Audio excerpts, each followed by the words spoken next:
Good morning, everyone in America, and hello to everyone around the world. It's Financial Rebellion. It's October the 6th. It's Thursday. It's 2022. And look who we have. We have the amazing Whitney Webb on Financial Rebellion. We're so thrilled to have you here, Whitney. Welcome. And of course, the amazing Catherine and Carolyn as well. Right, well, I think let's get straight on because we've got so much to cover. And I just want you to start. I mean, very few people do not know who you are, but there are a few that maybe have just not quite caught up yet. So, Whitney, can you just tell everyone who you are and why you're doing what you're doing? Yeah, sure. So, I guess I define myself as an investigative researcher and writer. I kind of avoid the journalist term since it's so weaponized these days, at least by people in mainstream media more than anything else. But what I basically do is I write and research stuff in an investigative way, and I publish it on online, or now I have a book out that we're going to be talking about today. So before this, I was, I currently run my own site, which is unlimitedhangout.com.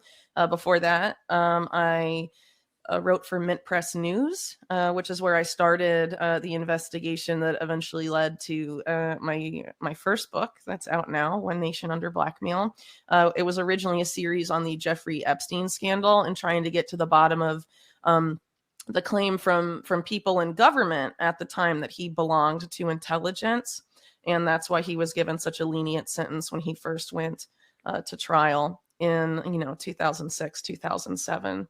And so basically extending that investigation led me to cover a lot of other people besides Epstein, obviously, and examine the links of intelligence and sexual blackmail, but also Epstein's own network, which it becomes quite apparently clear that it's really a mix of, or really a symbiotic relationship between organized crime and intelligence. So that's basically how, the book happened. And, before Mint Press, I wrote a little bit for a website that doesn't, exist anymore, but I've only really been doing this, I guess, since 2016.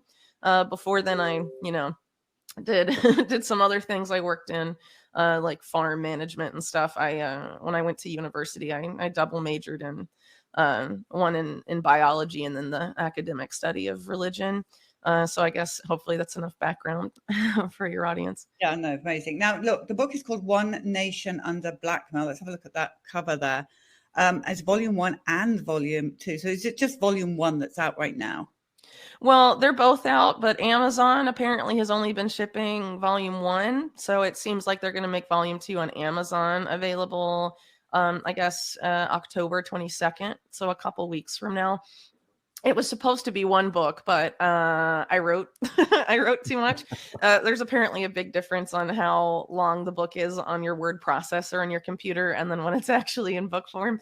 So now I've learned that. Sorry about that. I guess that's sort of what happens with the first book. I'm amazed Amazon's carrying it. Yeah, we'll see how long that lasts. Right. So this is a book, I haven't read it and I will, but here's the thing. My understanding from interviews is this is a book about crime, essentially. Deep crime. Yeah, well, it's a book about how our intelligence services are basically operating as organized crime syndicates, and how the government itself is run by professional criminals. So yeah, I mean, book about crime, but a book about how crime is running the world right now and has been. And what made you start to write it? What made you, Whitney Webb, sit down and start to write and uncover everything in this book? What was the point? So it, like I mentioned a second ago, it started with this in a 4-part series I did for my previous employer, Mint Press News, which was focused on the Epstein scandal. And so the first 2 installments of that were about sexual blackmail scandals linked to intelligence before Epstein, and the last 2 were related to the Epstein situation itself. And so from there, it sort of expanded out because I was basically trying to get to the bottom of what his intelligence connections were and what his network was that enabled him to continue to operate.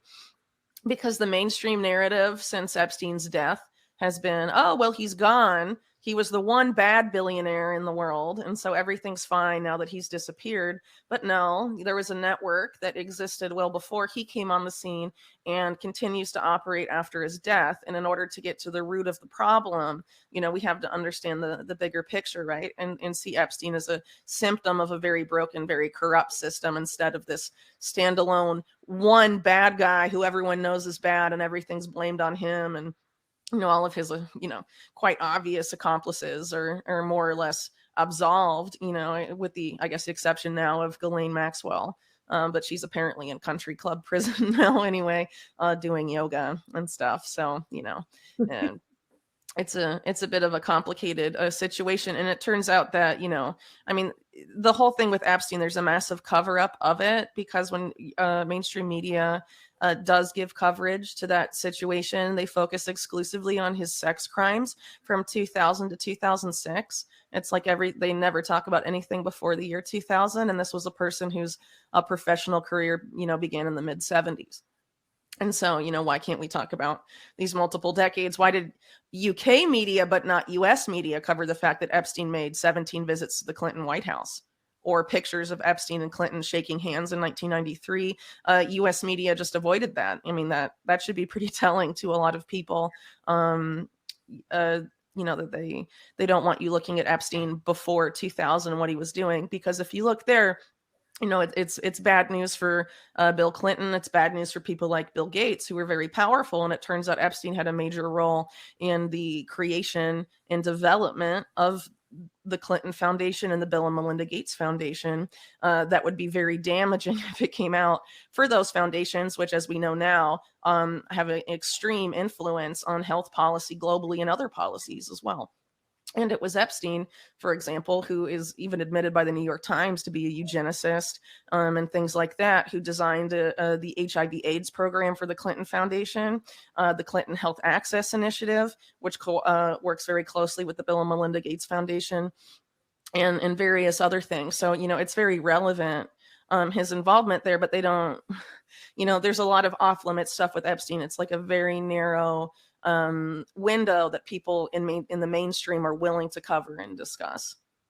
And how far back does this go? Where did you start your research? What sort of year are we talking about? So the book really starts, I guess, in around the 40s, because what I'm basically trying to do is show how the network that Epstein entered into seemed to have come into existence, who were the big players, and how, and so that way, when I talk about how Epstein starts to fit into this in the 70s and 80s, you can see what world he's going into, because it's not something that he just made, right? It's a world he was stepping into that was already there. And it's a world that intimately involves, the offshore financial system, money laundering, intelligence-linked banks. There's a lot of financial crimes in the Epstein story. And of course, that doesn't get a lot of coverage at all. It's, like I said earlier, it's almost entirely focused on the sex crimes, but basically, both of those crimes were directly enabled by this group that is basically a coming together of intelligence and organized crime. And so where I start off the book is with something called Operation Underworld, which took place in World War II in the United States. And basically you had the Office of Naval Intelligence and the CIA's precursor, the Office of Strategic Services, making a formal alliance, which what is generally referred to as the National Crime Syndicate, which was basically an organized crime conglomerate that sort of brought together the Italian mafia and the Jewish mob, because before the National Crime Syndicate, organized crime in the US was mostly in ethnic enclaves.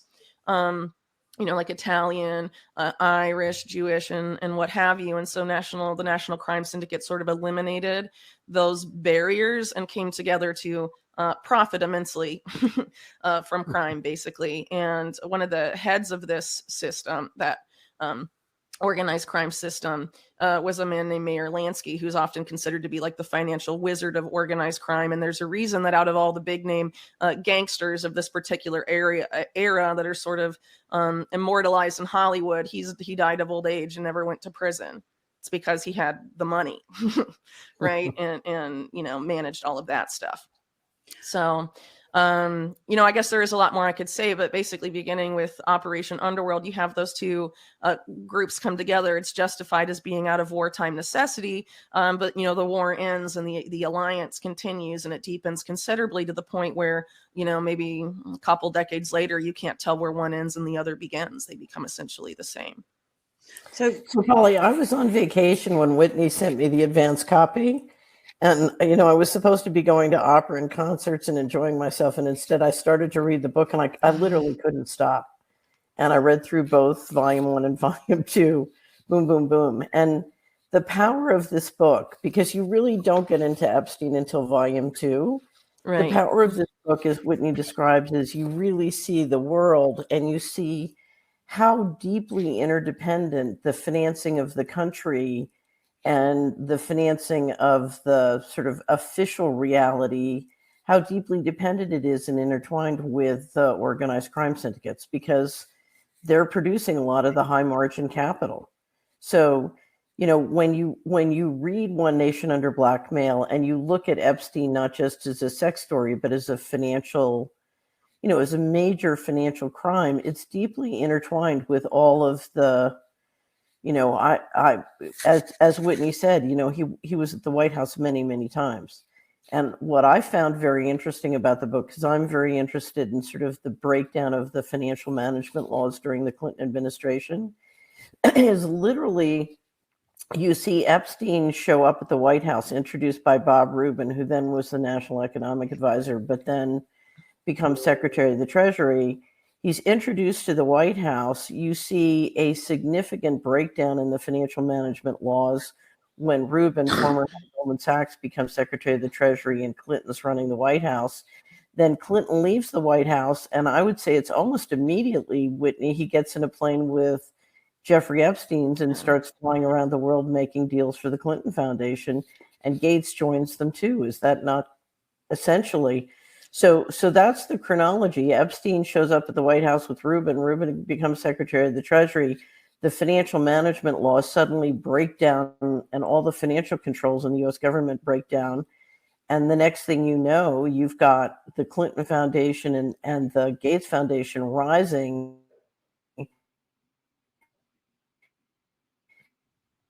as the U.S. basically descends into bankruptcy. Yeah, I mean, that's more or less what I point out in the book. But I guess what I would say before that is from 1987 up until around 1993 or so, Epstein was arguably the mastermind, or at least one of two masterminds, of what was then the largest Ponzi scheme in U.S. history. So the person that took the fall for that was Stephen Hoffenberg. And Epstein's name, even though he was named by a grand jury, and basically the grand jury narrative was that Epstein was responsible, his name is dropped from the case in that same year as when he's meeting at the Clinton White House, right? And so he goes from being a serial financial criminal with, the Towers financial stuff being sort of the bookend to that era, and then becomes intimately involved in some of the most controversial fundraisers of the Clinton era as well, in addition to this relationship with Rubin, and then Rubin's deputy, Larry Summers, who then of course becomes Secretary of Treasury as well, and then later president of Harvard, and has a very long storied relationship with Epstein. But then Clinton leaves office, and then the Clinton Foundation, which a lot of people regard as basically the Clinton family political slush fund, is being set up by Epstein.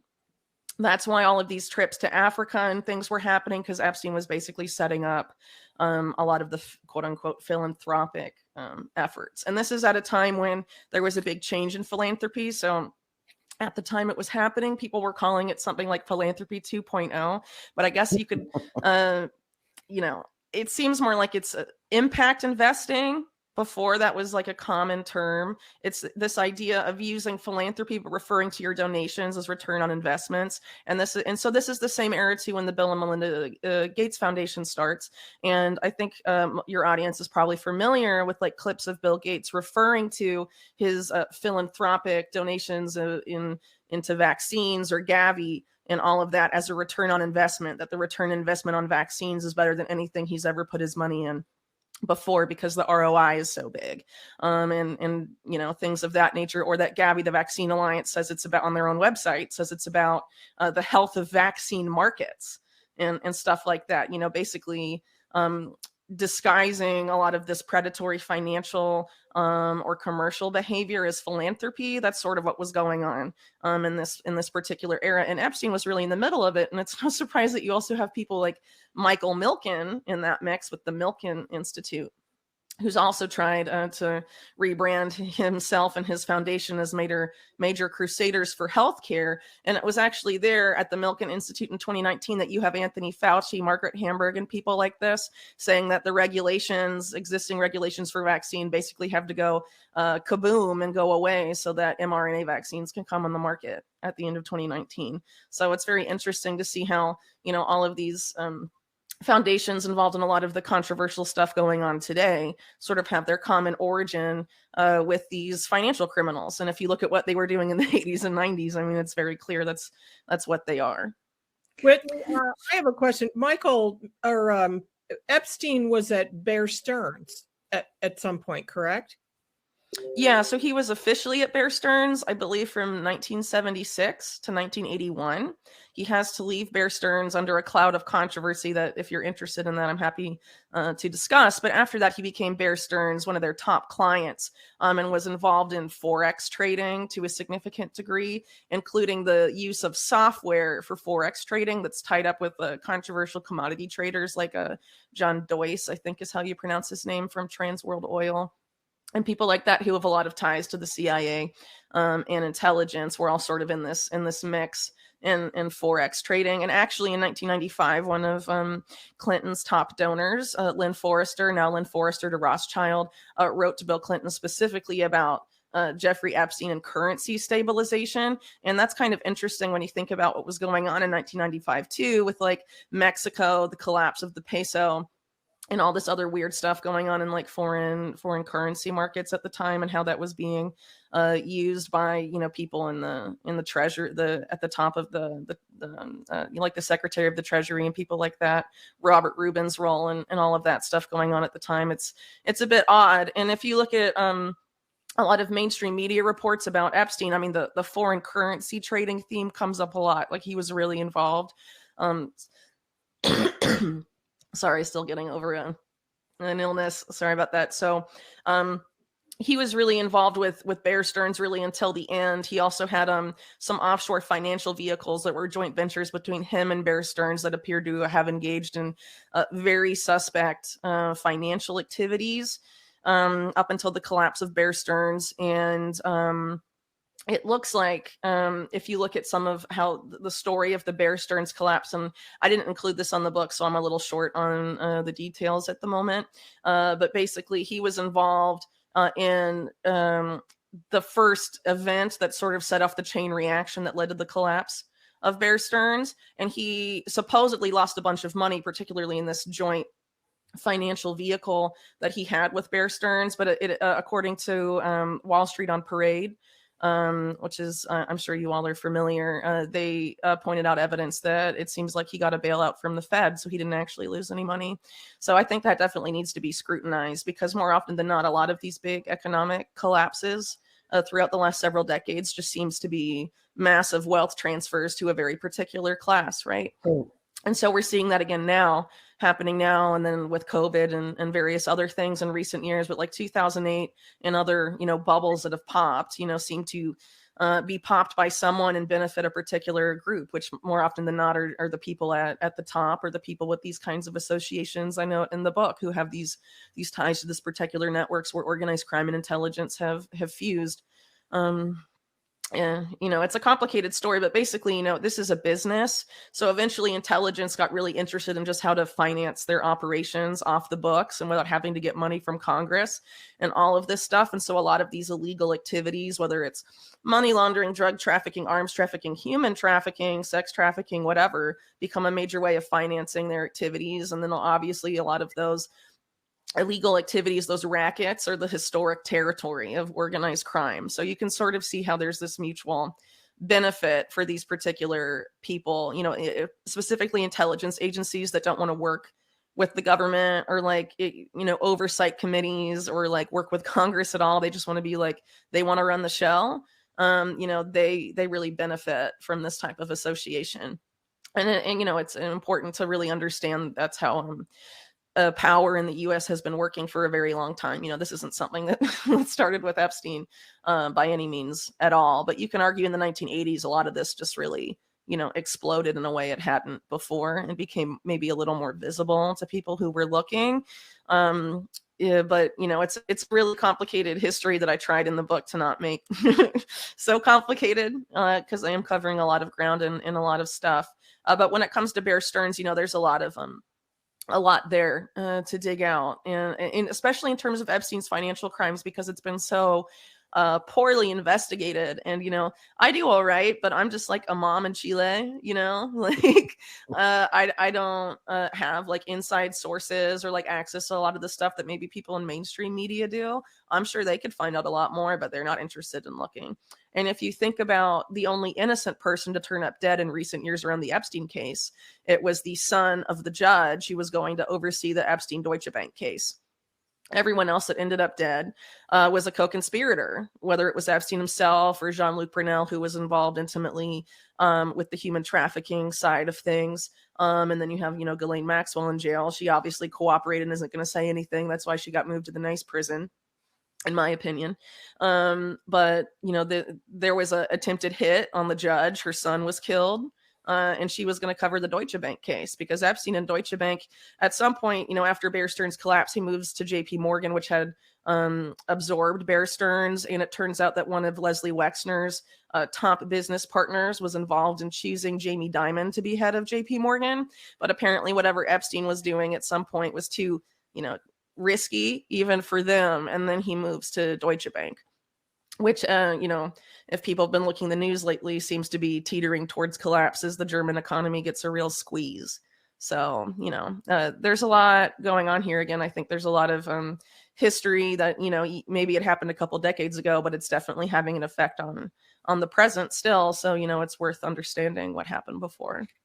So, Polly, two things to point out is that what Whitney just said, it blossomed in the 80s. One of the reasons it blossomed in the 80s is essentially the intelligence and organized crime syndicates were teamed up with Wall Street in using taxpayers' credit, the federal credit, to be part of these financial frauds, which is a long and complicated story. But the great thing about Whitney's book is you sort of get a feel for the interaction.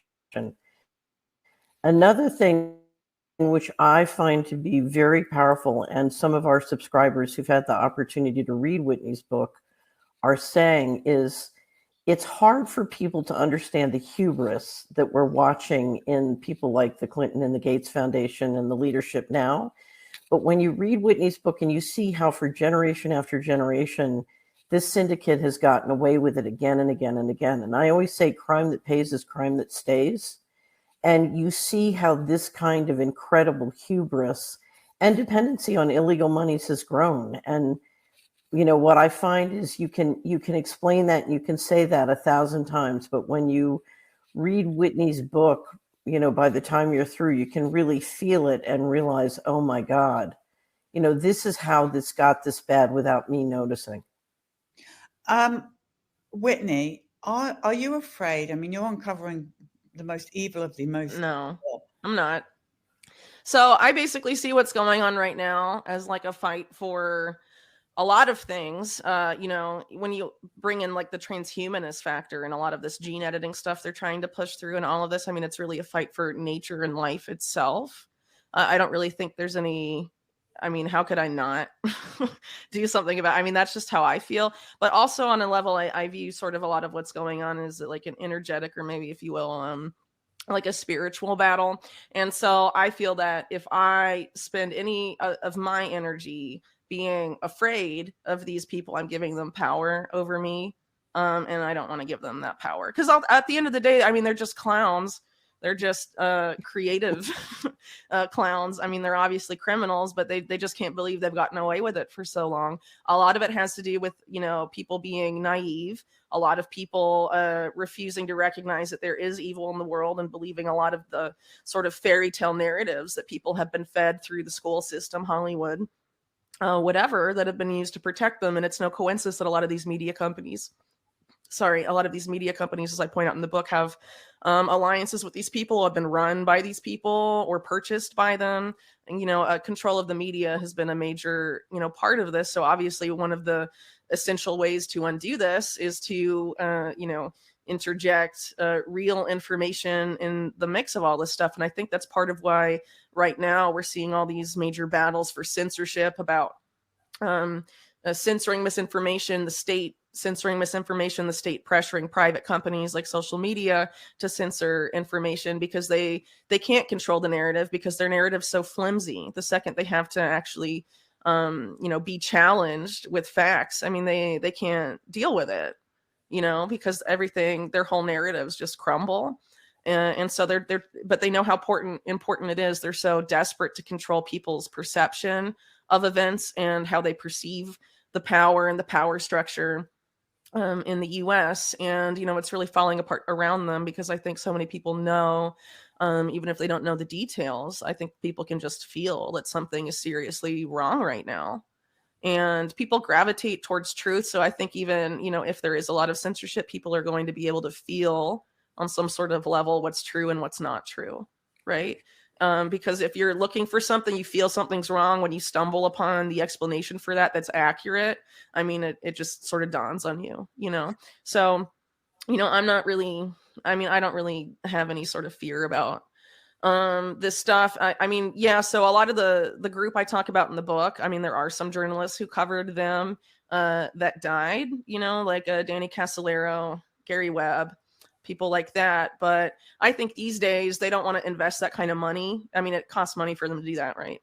It's much easier to just smear you as a conspiracy theorist and like try and make fun of you, So, I mean, if they were to off me, I mean, then everyone would read my book. I don't think they want that. So I think they're just going to go with the smear, just fine.